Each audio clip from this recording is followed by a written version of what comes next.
I highly doubt most of us watching this video are getting sexually aroused by drumming videos and drum equipment, but if you are, I would definitely seek professional help. Hey guys, it's Adam from CompleteWorshipDrummer.com, and today we're going to talk about the 7 deadly sins of the self-taught worship drummer. A lot of students I've worked with were previously self-taught, and after teaching them for over a decade, I think I might know a thing or two about self-taught drummers and what trips them up. So before we dive into the video, if you are a church drummer or maybe you want to be a church drummer and you're looking to improve your drumming, be sure to subscribe to the channel and like this video because this channel was made with you in mind. So the first one is pride. Many self-taught worship drummers struggle with pride, believing they can reach their goals without a teacher. This mindset often leads to years of hard work with minimal progress. And when I asked what held a lot of them back before seeking help, many of my students admit that it was pride. They wanted to be able to say they could do it themselves, but in the end, all they got was wasted time. At the end of the day, the key difference between a pro and amateur drummer is knowledge and practice. Knowledge can make or break what and how you practice. So if you're trying to work at something with a lack of knowledge, the amount of reps you put in or the amount of time you're practicing are automatically going to be much less effective. This is exactly why you can have a drummer who has been playing for 30 years and still sound like garbage, and another who's been playing for much less time and sound like a pro. The problem for self-taught worship drummers is that even though many of them have been putting in the reps, a lot of that time has been wasted picking up bad habits and perhaps learning the wrong way. Once they get fed up with the eventual plateau that they'll hit, in order to reach the next level, they will have to spend a lot of time unlearning how they've been playing for years and relearn the correct way. Yes, a lot of you may be thinking that all of the knowledge you need is on YouTube, but knowing what to learn and in the right sequence is key.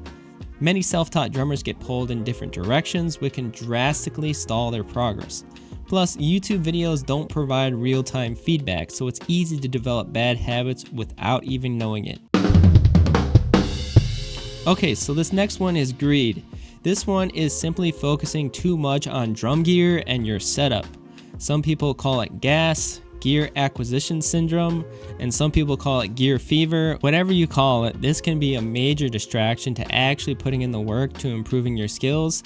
Unfortunately, that new snare or new cymbal isn't going to make you play better, and it usually doesn't help muster a newfound motivation to get your butt in the drum throne to work on your weaknesses. Well, it might for a few days, but that will quickly fade. And don't get me wrong, I'm not completely diminishing the importance of gear, because at a certain point upgrades are necessary, but let's get 100% honest with ourselves and admit that most upgrades to drummers' drum kits are wants more than needs. A good example of a need is a new bass drum pedal because the one you have is literally not allowing you to play as fast as you can play. Or maybe your snare head is broken and it needs to be replaced. And I'm not even saying that wants on your drum kit are always bad, but when you're spending more time looking at new gear on Sweetwater than you are practicing, then I think it's a big problem. You might even be saying things like, once I have X piece of gear, or once I have my ideal setup, I'll be content and I'll start actually practicing, when you could have been making progress the entire time.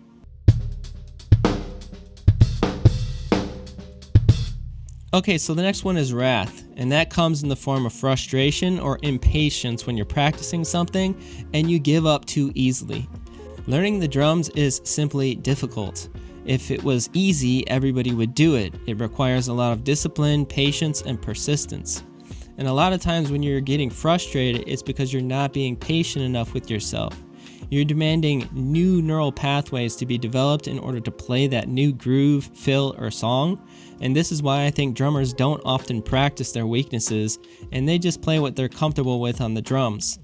Basically, they're just jamming and calling it practice. My best remedy for this one is to patiently slow everything way down and focus on playing things right, and then the speed will come later.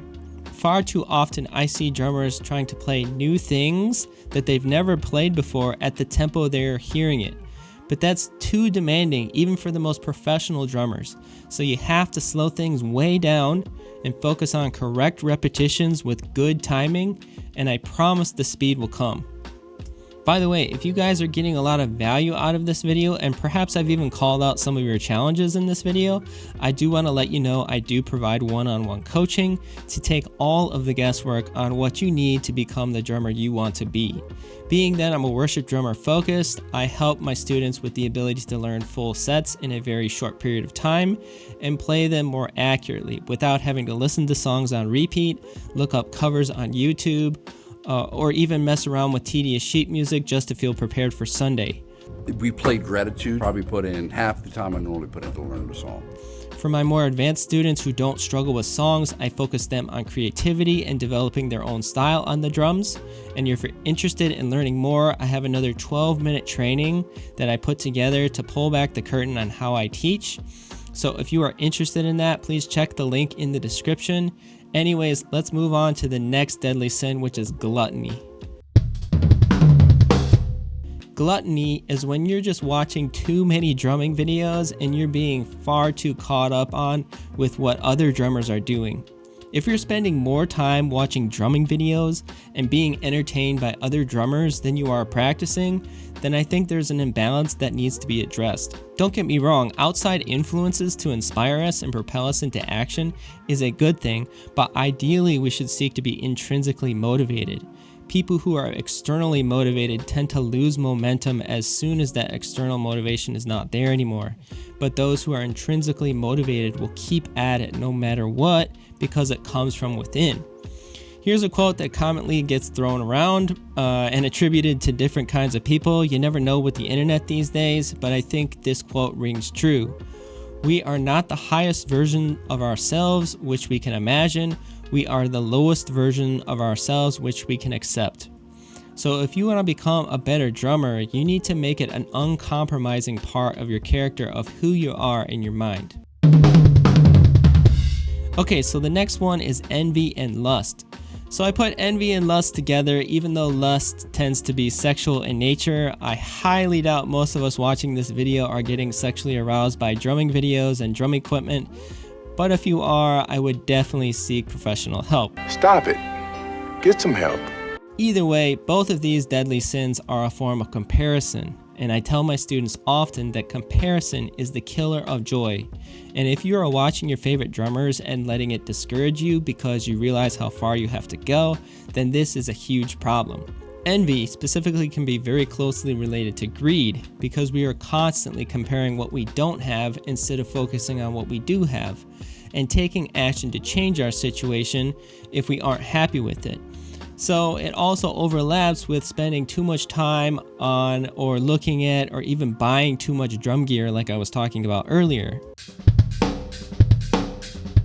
Okay, so the final one is sloth, which can just be translated in this context is just not practicing. There can be many reasons for this, but like I said before, the only difference between an amateur and a professional drummer is knowledge and more reps. Perhaps you aren't putting in the reps because you aren't seeing any improvement in your playing, and if you are putting in the reps and still not seeing results, this would lead me to believe that how you are practicing is just not effective. In other words, you're just not practicing effectively because you lack the knowledge of how to effectively practice. And this is far more common than you think, and it's nothing to be ashamed of because we just aren't born with the knowledge of how to practice effectively. A huge reason why most people don't practice is because they don't know what they need to practice, which is simply a lack of knowledge. The fortunate thing is that knowledge gaps are easily remedied, but the thing that you can't shortcut are the reps. Even with the right knowledge, you still have to put in the time. So to summarize these 7 deadly sins, pride is thinking you don't need any help and you can do it all on your own. Greed is being too caught up with your drum gear and your setup. Wrath is getting frustrated and giving up too quickly when things get hard. Gluttony is watching too many drum videos and being too caught up with what other drummers are doing. Envy and lust is constantly comparing your skills and or your setup to others. And sloth is simply just not putting in the reps. So throughout this video, I've talked about a lot of different qualities like discipline, patience, and honesty. And many of you might be thinking, oh, I'm just not a patient person or a disciplined person, or I tried to be disciplined and I tried to get on a practice schedule and it just didn't take. So that might be true for you right now, and that might be your reality right now, but I want to tell you the good news that as worship drummers and believers, we have the perfect Holy Spirit residing inside of us who can help us become the person we were meant to become, and that person is a reflection of Christ. All of the qualities required to do anything worth doing are qualities that Christ has. So if you become more like Christ, you will have the qualities required to become not just the drummer you want to become, but so much more than that. The world will tell you that you just need to do it and man up and stop making excuses, but total reliance on Christ is a much easier road. Pray and ask God to change you, change your perspective, change the qualities that you have that you perhaps don't like about yourself. Maybe you're a huge procrastinator. Maybe you make excuses. Pray and be totally honest with where you're at, and the Lord will help you where you're at. And it's a much easier road than just trying to like man up and muscle it and try to do things on your own power. Because I'll tell you right now, I did not get where I am on my own strength. I did it relying on the Lord, and that's the only way I can really get anything done. So hopefully that gives you guys some insight. Those are the 7 deadly sins of the self-taught worship drummer. Once again, if you guys are church drummers or if you want to play drums in your church, I hope you'll subscribe to the channel, and please like this video so I can reach more church drummers and help them out. So I'll see you guys next time in the next video.